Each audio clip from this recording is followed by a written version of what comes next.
A sum of money amounts to rupees 9,800 after 5 years and to rupees 12,005 after 8 years at the same rate of simple interest. What is the rate of interest per annum? Well, let us consider the principal amount be X rupees, and we have been given the amount after 5 years. So simple interest after 5 years is equals to the amount minus the principal. So 9800 minus X is the simple interest after 5 years. Similarly, the simple interest after 8 years is equals to 12,005 minus the principal amount, that's X. Now I have simple interest after 5 years and simple interest after 8 years. If I subtract or take the difference of both of these, I get the simple interest after 3 years. And that's equal to 12,005 minus X minus 9,800 plus X. And that is equals to, these X's get cancelled out. 12,005 minus 9,800 is 2,205. And if I divide it by 3, I get the simple interest for 1 year. Right? This should be 3. Now I have the simple interest for 1 year. I can calculate the simple interest for 5 years. So the simple interest for 5 years is, we have 9800 minus X is equals to the simple interest for 1 year times 5. So 2205 by 3 times 5. Right. So 9800 minus X is equal to, if you solve this, you'll get 3675.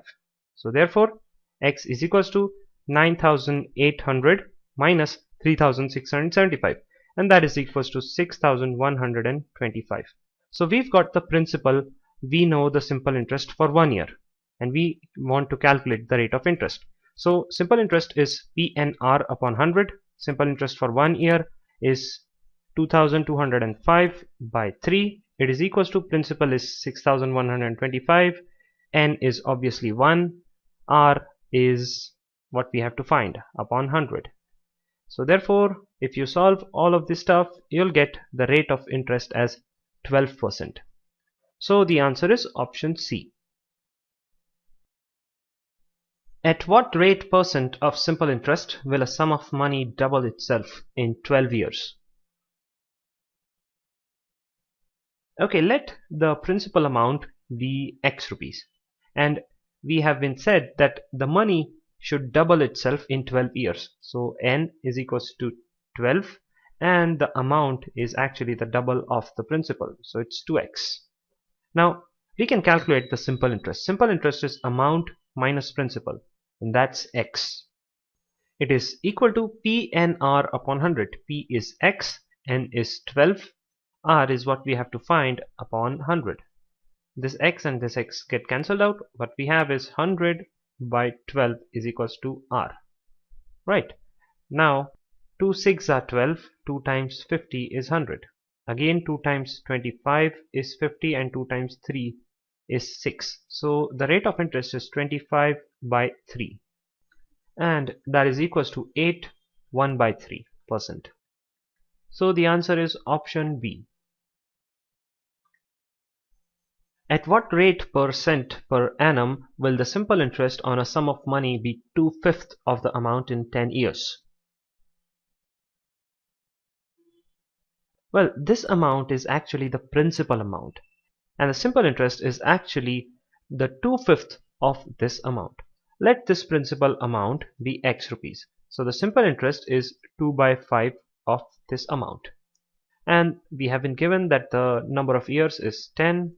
Rate is what we have to find, right?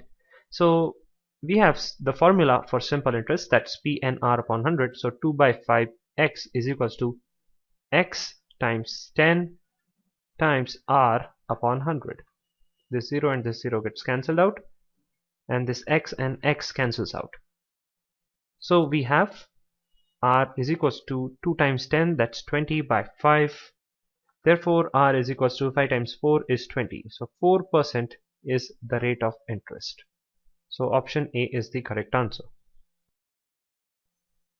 A lends rupees 2,500 to B and a certain sum to C.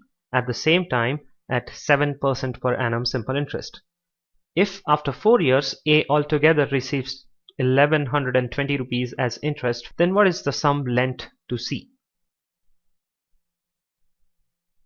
Let us assume that the sum lent to C be X rupees. So the principal lent to C, that is the principal amount of C, is X. And we have been given that A lends 2500 to B. So the principal amount for B is 2500. And the rate and the time is common for them. So the rate is 7% per annum and the number of years is 4. Right. So it is said that after 4 years A altogether receives 1120 rupees as interest from B and C. So the simple interest from B plus the simple interest from C is equal to 1120, isn't it? Let us apply the formulas and calculate the amount given to C. So simple interest to B is PNR upon 100, that's 2500 times 7 times 4 upon 100, plus simple interest to C is X times 7 times 4 upon 100 is equals to 1120. So 4 times 25 is 100. Here also 4 times 25 is 100. Now take 7 by 25 common. So inside the brackets we have 2500 plus X is equals to 1120, right? So therefore 2500 plus X is equals to 1120 times 25 divided by 7. And 7 times 160 is 1120. So we have 2500 plus X is equals to 160 times 25, and that is equals to 4000. So therefore X is equals to 4000 minus 2500, and that is equals to 1500. So we have the amount that is lent to C, and that's 1500 rupees. So option D is the correct answer.